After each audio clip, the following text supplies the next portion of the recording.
So, what's up mga katropa vibes? Ngayon po ay tayo magkakabit ng drop light. Dito po sa bar counter type. Ito po yung ilaw na nakalawit. Merong mesa dito. Ang kadalasan makikita mo ito sa mga bar. Kasi yan. Ito po mga katropa vibes. Nakalawit. Ngayon, ipapakita ko siya kung paano siya na-i-install. Okay. Tara. So, una-una po is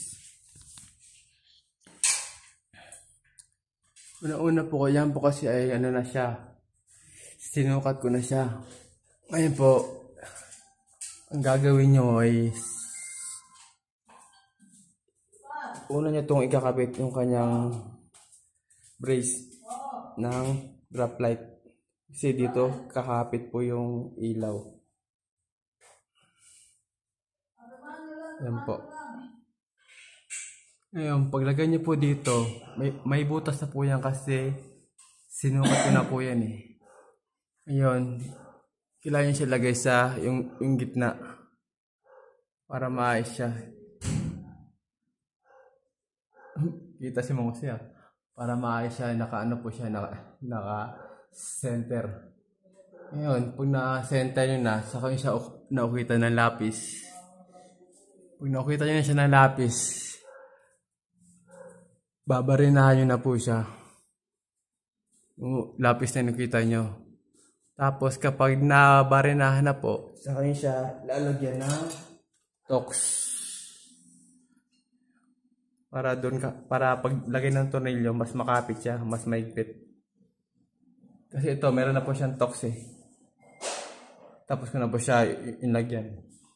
So, ang gagawin is, ikakabit na natin to. Okay? Let's go! Ayan mga kaibigan, nakita nyo na. Yung base niya, kaya na pinakita ko para sa ilaw. Nakakabit na po dito, sa taas. Meron siyang screw.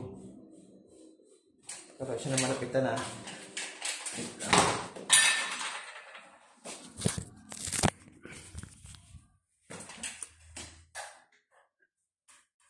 Yan.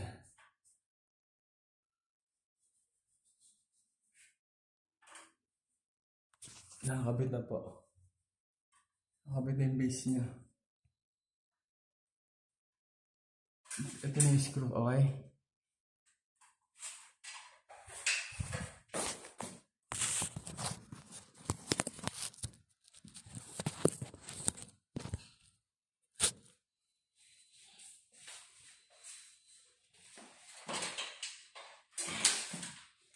I-express natin siya.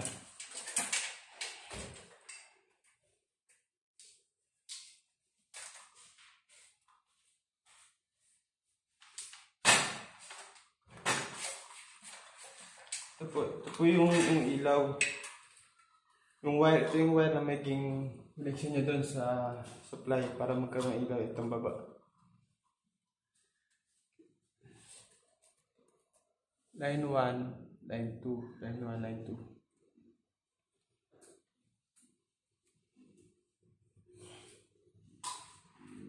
Pero bago na siya na-splice, tanggalin po muna to. Tanggalin mo to. Tsaka ito. Tapos sa kanya po ipasok dito sa bilog. Pagpasok niyan, yan, pagkapasok po niyan, saka ito isa uli.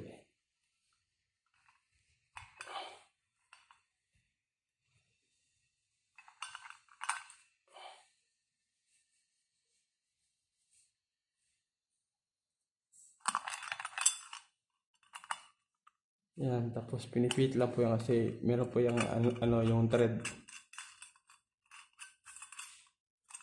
Para lock siya. Ito yung lock niya. Ito yung magsilbing lock. Para hindi matanggal. Yan. Ngayon po, kung yung wire niya is mahaba masyado, gusto nyo siyang i-adjust. Dito nyo siya i-adjust sa dito sa baba. Pinipilit lang po itong mga trapa vibes. Tapos yan, maangat. Or ibababa. Yan. Tapos pag nakuha nyo yung gusto yung sukat, sasaulin nyo lang. Tapos pipihitin nyo ulit. Kuha nyo. Yan. Tatangilan to. So yung ibaba, akyat. Ayun, yung okay na yung sukat. Balik nyo itong bilog. Tapos pihitin nyo. Lock. Para hindi siya gumalaw-galaw. Okay.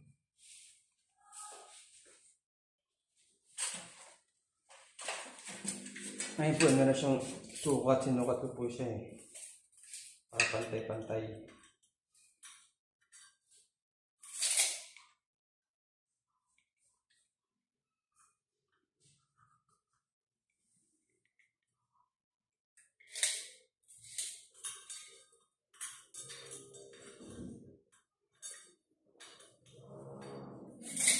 Kulang pa rin.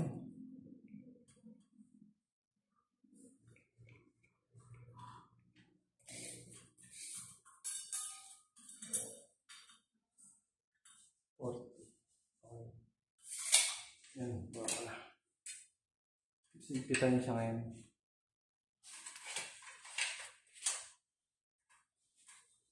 And i-splash niyo siya dito sa isang wire. I-splash niyo itong isang wire. I-splash itong isang wire dito dun sa isang wire. Tapos yung isa naman dun sa kabila. Okay, may line 1, line 2.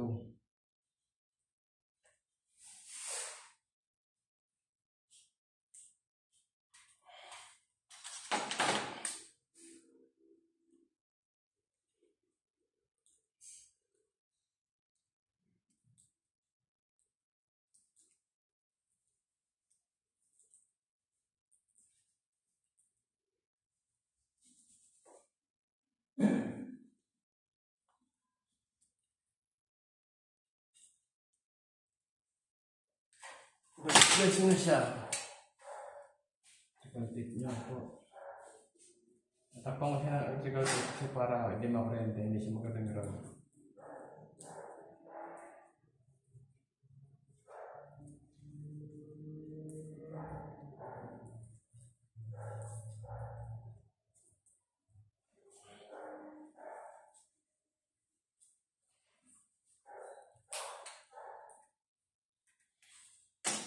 Sa kabila naman.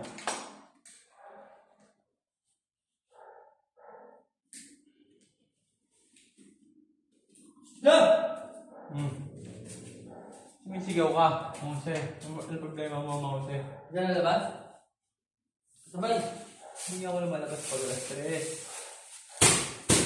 Hindi ako lumalabas pag alas 3. Hindi ko lang kita akong siguro. Hindi ba ako eh. Ano yung titik mo? Tagal na po yun. Sa kabila naman.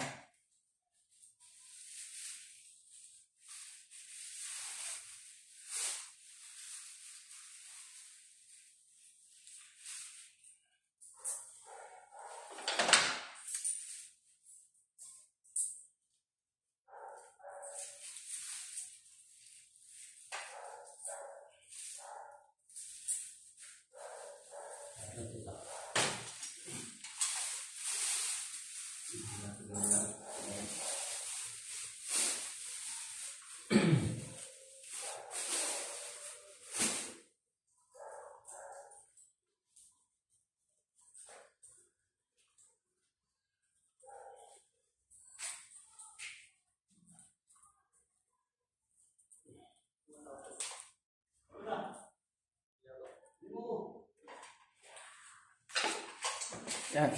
Pag nakibit nyo na siya, na-express nyo na. Pinakibit nyo yung ilaw. Ganyan. Okay. Ilaw. Ano ba? Ano po?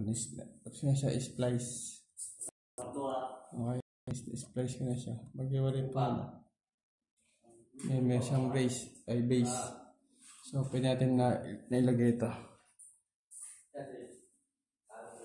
Okay. Pero kasi yung hindi baka magdala na. Tuwa.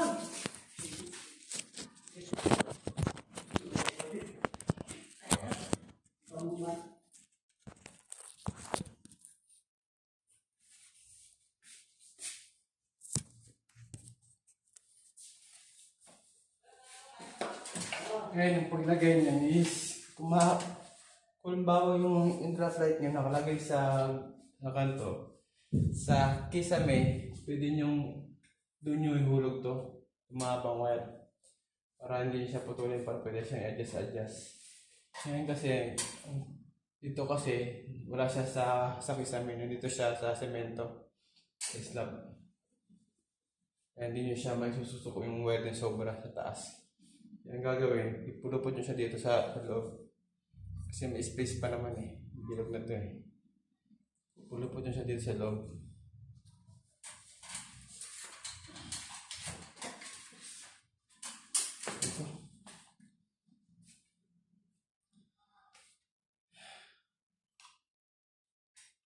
Ito. Dito sa loob. Ipupulupot nyo lang po siya.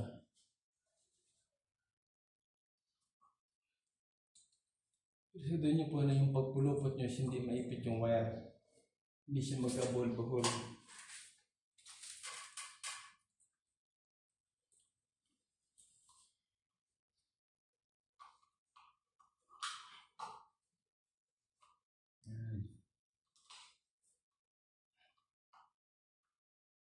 Tapos po, kung napilipit na, ipasok yan sa loob. Yan, ipasok ko na siya. Saka yun siya ngayon ilulusot.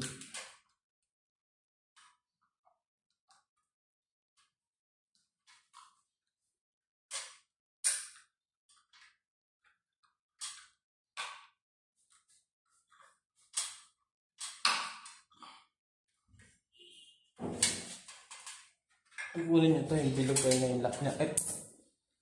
Yan. Bilog.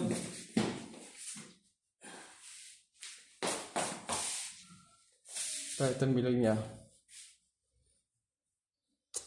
Yung lock niya sa bilog sa base.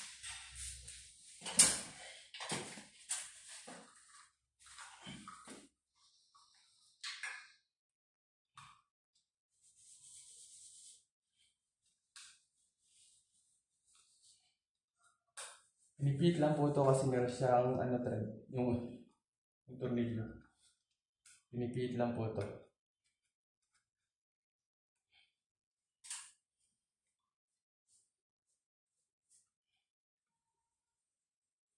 Pipitan niyo para di matanggal.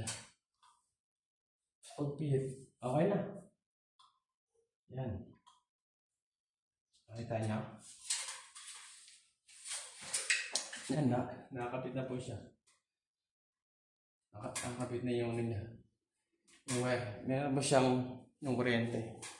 Ngayon, ikakabit natin yung kanyang shield.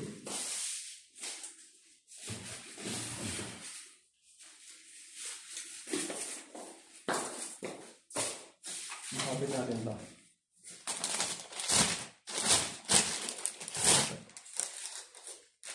Kabit natin to. Ito.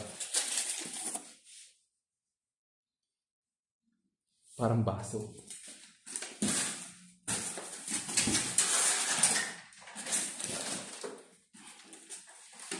Pagkabit po niyan is madali lang po.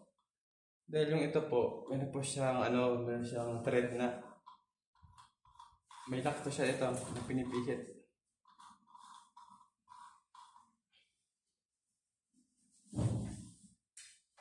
May lock to siya na pinipihit kasi ito meron siyang thread sa gilid. Ito yung may lock niya. Ang gagawin niyo lang po, tapasok nyo lang to. Tsaka yung ito dito sa loob. Ingatan nyo na hindi mabasag kasi mga mahal po ito. Hindi ka makabili nito ng isa, kundi isang set. Kasi siya ipasok ko lang to. Kasi ito po ay merong yung butas yan, no? Ito rin, meron na siyang butas. Diyan mo, dito natin susok yung nakalabit na yan, kulay itim.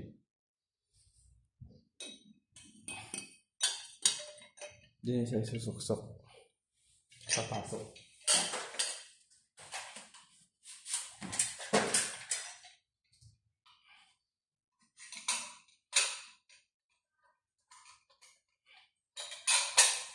Pagkapasok po, itong lock.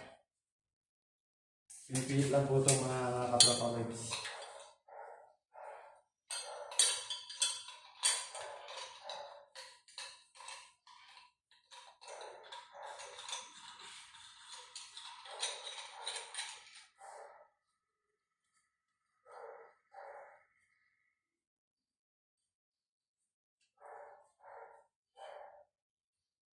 Pag pinipit yun na, nilock yun na. Ano po yan? Hindi na siya na mahulog. Ayan na. Yan na po.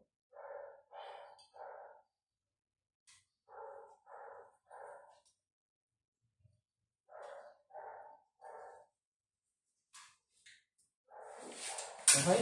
Tapos ngayon, lagyan doon ng ilaw.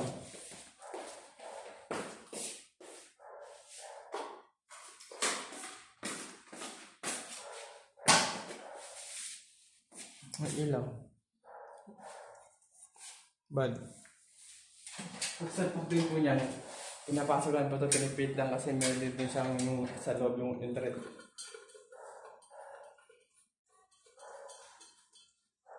Pagsalpak, yan na po.